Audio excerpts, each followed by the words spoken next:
All right. Thanks for joining me today. I'm testing out my new phone as far as, like, I've had it for a month, but this is the first time I'm trying to use a YouTube video or use it for that. In today's video, I'm going to get around to opening this Asajj Ventress from the Star Wars Black Series collection. I've just been sitting on her for a while, and I wanted to make a video, and I felt this would be one of the things I've talked about. Before I get to that, I also wanted to explain that I will be putting some things up on eBay very soon on my samsonsmartypants account. I'm probably putting these basketball cards if anybody's looking for those. I'm slowly getting rid of some of the stuff I don't really want in my collection anymore, like these mini mates of Blade and in the Assault Punisher version. That'll probably be about $25. And let's see here. But what I also mainly wanted to talk about is I wanted to find out people's thoughts on the Eternals movie. I know I could go to like a chat room and everything, but I'd rather just kind of hear if anyone, like, if you hated it, you hated it. If you liked it, you liked it. If you thought it was in the middle. I liked it. I'll get into that why. I bought some of these comics recently because the characters are still pretty affordable. Their first appearances, which are from like 1976 and 77. I believe in this 13th issue, I can't remember who joins in this. Well, it might be Gilgamesh. And then I do know in number 9 here is Sprite appears. Now these I got those two from different sellers, and these next 3 from one seller. And this seller's comics, and he has that. They look beautiful to me. This third one is the first Cersei, which of the group I believe will be the most important. She is important to me because when I first started reading the Avengers back in like the very early 90s, she just joined, but her character's been around since like 77 or 76. In this issue, I believe, is the first Thena, which Angelina Jolie played her. And this character, Maliki or whatever, which is played by a deaf woman in the movie, or at least the character's deaf. I doubt the actress is. And then the 4th issue here, I think, was just caught in, that's Cersei as she appears in the comics. And that's Icarus. I think this was just part of the lot, and it doesn't really have anyone that joined. But I think these are beautiful looking. I may get them graded, but what I did is I got over $100 worth of things to buy, and then used PayPal credit so that I have like 6 or 7 months to pay it off without interest. And I just figured I'd rather have those now in case they wind up becoming more popular. I don't think they're ever going to become anything huge like Hawkeye or anything, but I don't know. If they get developed better, then maybe they will become more popular.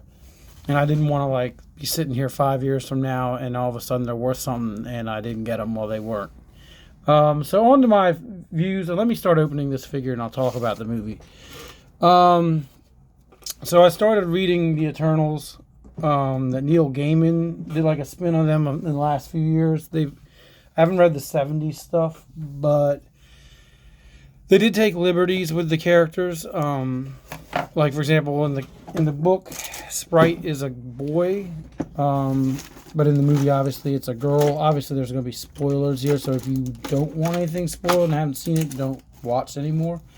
But I didn't think that really mattered, and I mean, the actress they got kind of looks like the boy in the comics, or at least the Neil Gaiman version. One of my friends said that he felt that there was no character development, which I disagree with. Like, I don't understand what he's talking about. Because, like, yeah, using Sprite as an example, like, she's kind of like this, maybe the basis for Peter Pan. Because that's the thing, they've been on Earth since basically humankind was developing. And they've been instrumental in their development. So a lot of our stories are supposed to be actually based off of them. Like, they even kind of joke that Icarus inspires Superman to be created, or Icarus, the mythological character. God, I should have had a knife. But there's one guy called like Kingro or something. He's Indian, and he winds up going off to become a movie star, and he uses like he's able to pretend like that it's not just because they don't age that he is. It's like his grandfather, then it's his father, and then it's him in present day. So the public buys that he never ages.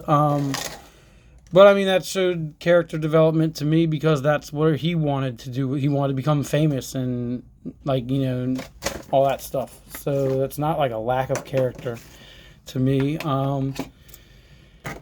Angelina Jolie, I mean, her character basically was suffering from like Eternal's version of Alzheimer's.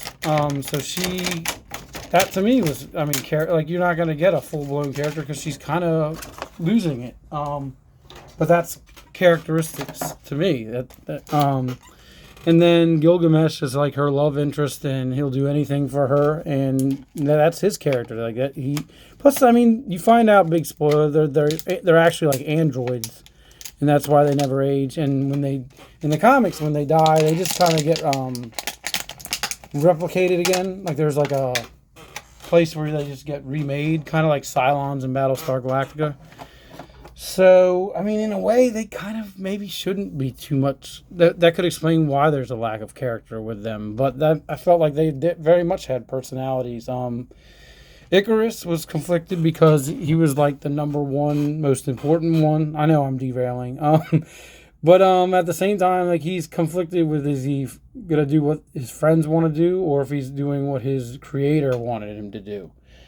And then you got Druig, which is like, in the books, he's like a bad guy. But in this, it's more like he doesn't want to see humans hurt each other, so that causes him to separate from the group.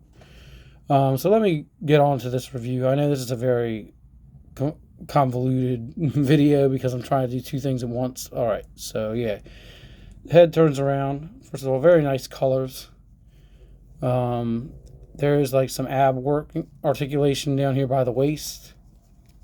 If you take this skirt up,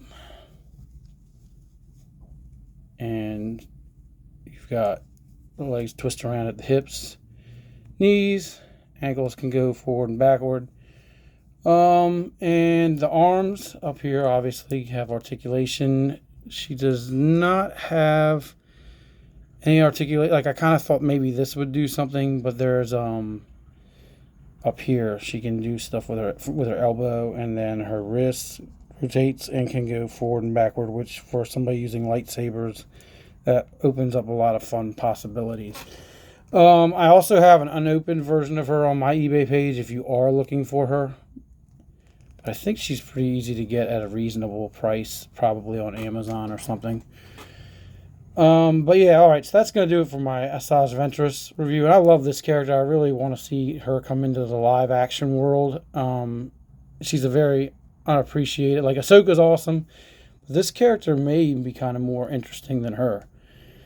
But I love them both. Anyway, so on to conclude, like, I wouldn't even call this an Eternals review. It's just my thoughts on it, and I wanted to hear what your thoughts were on it. Who else was in there in the characters? Let me see here.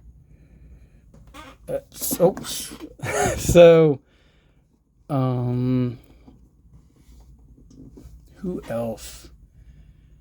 Am I forgetting some? Oh, it was the deaf character that's kind of like really fast. And if this were real, then she would be the basis for the Flash or Mercury and all that.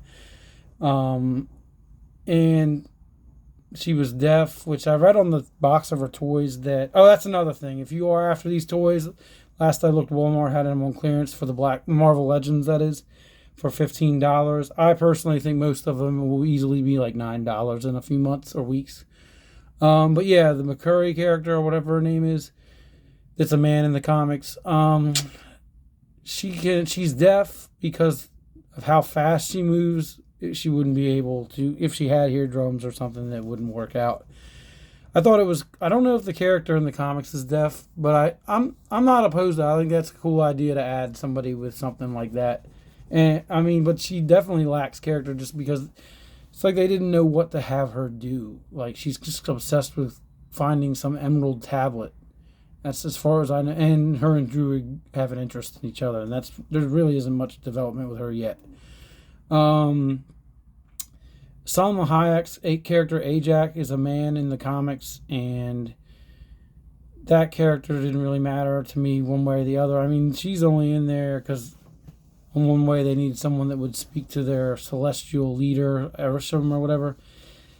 And she doesn't. She's not in it very long. I mean, so I didn't care about her one way or the other. And then there's in the comics, there's some guy that's supposed to be better than even her, like that, or Ajak, and he wasn't in this at all. I forget his name. He may be coming down the line in the later movies. And there was also, oh yes, there's the one guy that's African American. He's played by I assume an African American. He may be from another country, and he is character by present day is gay and has an adopted son, and that's cool. I mean, something wrong with that. His character, I think, is in the comics, but I don't know much about him. But I mean, he was really developed because he determined, like, his gift or whatever was that he could create technology, and he wanted to give it to the humans, and then the humans would wind up doing it for the wrong, they'll wind up using it to exploit other humans or hurt them. And he gets so frustrated of it by World War II with the nuclear bomb that, he's just done with humanity, and he wants his significant other and his child, and he wants to just live as happily as they can. And it gets to the point where, at the end of the movie, when they win or whatever, some of the Eternals leave, and he's one of the ones that would rather stay on Earth because he likes it there, and he cares about the people. He might be one of the most developed of the characters, and I'm just confused when people say there's no character development. Now maybe it's that some people didn't like that they jump around from present day to past, like with flashbacks, but I like that. I personally like the whole, like, you just see this, how they evolve as characters and their views on their mission and the world they're protecting, and how they separate from each other or maybe come together. But then one person that I talked to, he was like, he said he was confused on the flashbacks. Like, he didn't know when they were, but like when I watched it, they would tell you, like, this takes place here and this year, and then this is present day. I think that maybe that person just wasn't paying attention or something. But I don't know. It's if you're comparing these characters to like previous Marvel characters, it's unfair because these aren't big iconic names. They're people that have never really been used, and that's part of why I was looking forward to it, because the only other Marvel movie I've gone into with this low level of understanding for the characters was Guardians of the Galaxy, and that enabled me to enjoy the movie because I didn't know how much they were deviating from the source material. Now, with Eternals, it's funny I should say deviant, because they're like bad guys. It's like, okay, so these Celestials they create planets, and then they have these deviants, these weird, they're like kind of like, in the comics they look like monsters, and no one of them look this identical. They all look different, and they're freakish. And in this they had them, but they look more like beasts, which I guess, I mean, maybe that's kind of what they look like. I don't know if those are deviants.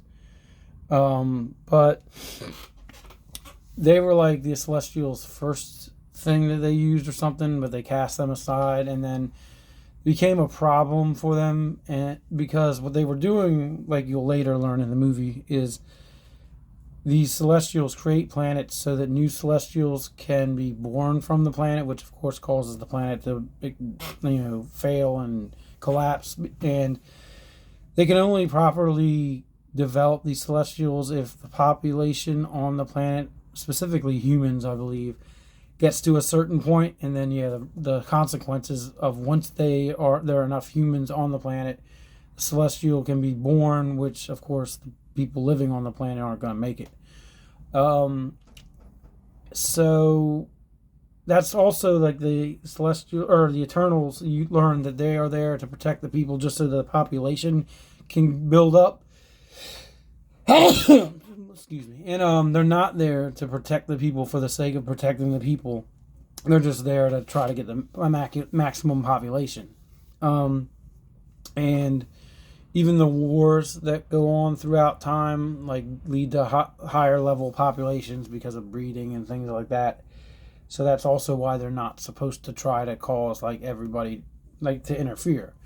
They even mentioned briefly, like, Salma Hayek's character mentions Thanos and the Infinity War, where his snap, taking away half the population of the universe, dramatically slowed down the progress for the celestial that was in Earth. I thought that was a nice tie-in. But so they get to the point where, like, they have these flashbacks just to see, like, how these characters are coming to terms with what they think their role is, and then eventually when they find out what the real mission is, and that they've done this who knows how many times throughout the universes in history, they just, each time they have a memory wipe, and that's why Angelina Jolie's going through, like, this mad worry is what they call it, this Alzheimer's, is because it's actually her previous memories are coming to the surface. And they decided that, well, this time they like Earth and they're not going to let this happen. So, but Icarus does arguably the right thing for what they were created for, and tries to make sure the Celestial will be born. He loses, of course, but it was also like this twist because he let Ajax get killed.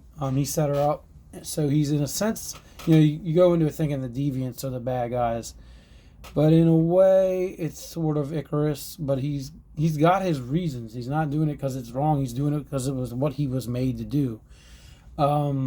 That's also an interesting little spin on it, because he's the Superman of the group. Like, you can make comparisons to a lot of them as Justice League members, and he's the top dog. And it's interesting that he does what's right, but in this case, what's right is wrong compared to what the group wants to do. So I thought, that's a lot of character right there. And I don't know, by the end of the movie, they saved the day, and because they had to form this Unimind, which is in the comics. That's a thing with the Eternals. When they made this, they knew they had to put that in there. And Icarus separates from the group, and some of them, like Druid, he goes and looks for more Celestials, where the end credits, you got Star Fox, and he's Thanos' brother, and they reveal that Thanos and him are Eternals, which is really interesting. And I did some reading on there, like, apparently Thanos is part deviant, and that's why he's purple. Which, there's a whole lot of interesting stuff there. I don't, because the Eternals are supposed to be, like, you can just rebuild them. So I don't know if that means Thanos can be rebuilt, or if he lasts eternally, or what. But I don't know. I know this is rambling, but the whole point of this is I just wanted to share my thoughts and why I thought the movie was pretty cool. I'm very curious to see where they're going, and I think it's amazing that a character like Circe, that when I was a kid, I was probably like 6th grade when I first heard about her, and I was like, who is this nobody character? She was in the same, she joined the Avengers in the first Avengers issue I ever bought, and it featured her, Spider-Man, Captain America, and I was like, she's not a Spider-Man or Captain America. And it's just amazing to me that now, all these years later, she's actually a character in a movie now. And I never in a million years back in the 90s would have thought we'd get to the point where characters like her were getting this screen time. But yeah, I guess I'm going to end it here. I know this is not the most exciting video, but I appreciate you if you did watch this, and I'd really love to hear what you thought, even if you were just like, yo, it was trash because of this.